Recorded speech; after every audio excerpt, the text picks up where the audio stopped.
In this evening's health report, Shamela Pullen looks at oral hygiene. Oral hygiene is the practice of keeping your mouth clean and free of disease and other problems. There is an association between poor gum health and diabetes and heart health. And so if the gum tissue is sick, then it makes you more susceptible to diabetes and to problems with your heart.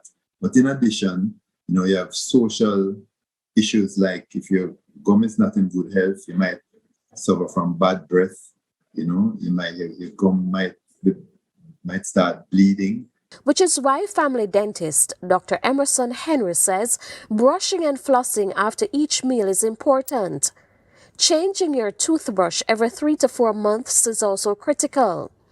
Dr. Henry also recommends that persons visit their dentist at least twice per year and ensure they get a proper oral examination. The cost of the treatment could be as much as 20 times higher than if you had gone in earlier, identify the problems early and fix them with a simple intervention.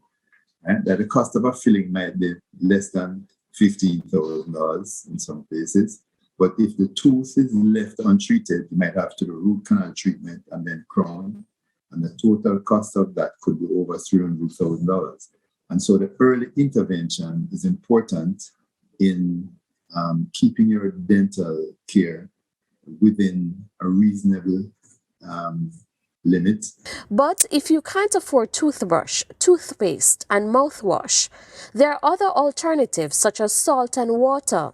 I think guava leaf, if you boil that in some water and put some salt in it, it will make a good mouthwash. But I think guava has a thing called quercetin in it, and aloe also has some agents that will help to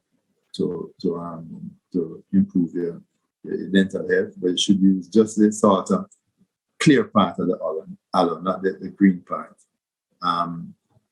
Then you have chew sticks. With your health report, I'm Shamela Pullen wishing you good health.